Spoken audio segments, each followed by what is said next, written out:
The morning was cold and silent as the first rays of sunlight painted the empty field with a golden hue, the grass still wet with dew, the kind of morning where most would stay in bed, where comfort whispers louder than ambition. But for Daniel, a boy who had been told all his life that he would never amount to much, it was the morning he had been waiting for, the morning that would define everything he was willing to fight for. He laced up his worn-out shoes, the soles thin, the leather cracked, the very kind of shoes no one believed could carry someone to greatness, yet to him they were not just shoes, they were symbols, proof that you did not need luxury to chase a dream, only the will to keep going when others quit. Daniel walked onto the field with his heart pounding, every step echoing the weight of the words he had carried for years, words like too small, too weak, not good enough, and every insult from classmates, every doubt from teachers, every sigh of disappointment from his own father burned inside him, not to crush him but to ignite him, to push him into a fire where excuses could not survive. He bent down, tied his shoes tight, and whispered to himself, "Today I show them, not with words, not with anger, but with the soul of the game itself." The game for him was not just about winning, it was about surviving, it was about showing the world that when life pushes you to your knees, you can stand taller than before. It was about proving that skill might come from talent but greatness only comes from discipline, the kind that hurts, the kind that demands you wake before dawn and keep running when your body screams no, the kind that says I don't care if you feel tired, if you feel broken, if you feel forgotten, you will keep going. Because that is the only way. Daniel began his drills, the sound of his feet slicing the wet grass, the ball rolling against his touch, each movement sharper than yesterday, each pass faster than last week. He had no audience, no cameras, no cheering crowd, just silence, just his own breath turning into steam in the cold air, and yet he felt the presence of something greater, the soul of the game itself whispering back to him, telling him this is where champions are made, not under the bright lights, not in the roar of applause, but in the quiet mornings when no one is watching. Hours passed and the sun rose higher, his body drenched in sweat, muscles trembling, but his spirit unbroken. He remembered the coach who told him he would never make the team, he remembered the laughter of kids who mocked his dream, he remembered the nights lying awake in bed wondering if they were right, and he let every memory fuel him, because in the end the game does not care about doubters.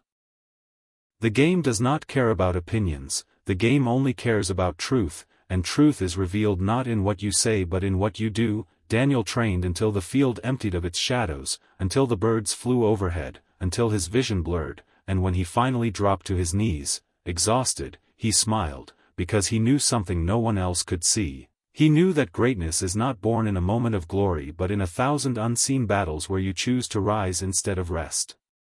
That afternoon he walked into practice with his team, quiet as always, not the loudest, not the strongest, but the one who had bled when no one was looking. The coach eyed him with doubt, teammates dismissed him with smirks, but when the whistle blew, Daniel unleashed everything he had carried from the lonely mornings, every sprint sharper, every strike truer, every play filled with a hunger that shook even the most confident player. And slowly, very slowly, the field grew silent, because doubt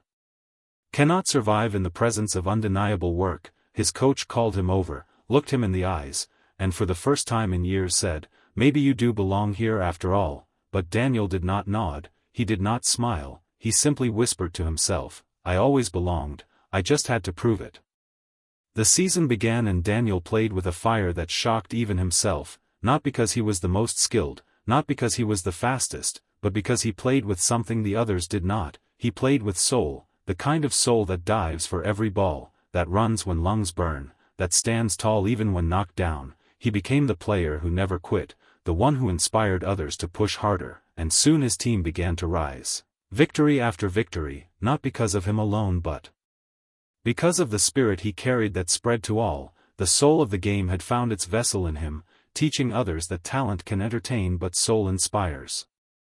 But success never comes without trial, and in the final game of the championship Daniel faced the darkest moment of his journey. His team was down, the clock running out, and every voice around him said it was over. His legs ached, his body bruised, his mind clouded with fear, yet deep inside he heard that same whisper, the one that had carried him from the lonely field to this very moment. It said, "The soul of the game is not about the scoreboard, it is about refusing to surrender when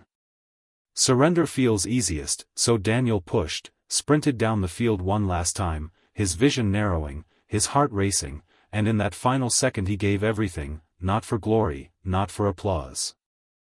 but because he refused to leave without giving his soul. And when the whistle blew, whether they had won or lost no longer mattered. What mattered was that he had played with everything he was, and no one could take that away. Years later Daniel would look back, medals on the shelf, stories told of victories and defeats, but none of it would mean as much as those cold mornings on the empty field, because that was where he discovered the truth, that greatness is not a destination, it is a choice you make every single day, a choice to give more when you feel you have nothing left, a choice to listen not to doubt but to the voice inside that whispers keep going, the choice to carry the soul of the game in everything you do, whether on the field, in your work, or in your life. For the soul of the game is not about the game at all, it is about us, about who we choose to become when life tests us, when the world doubts us, when even we doubt ourselves. It is about the courage to say I am not finished yet, it is about discipline, about respect, about love for something greater than comfort, and that lesson stays long after the final whistle, long after the crowd goes home, long after the lights fade, because in the end we all play a game, and the question is not whether we win or lose, the question is whether we gave our soul to it. Daniel knew his answer, and now the question is yours.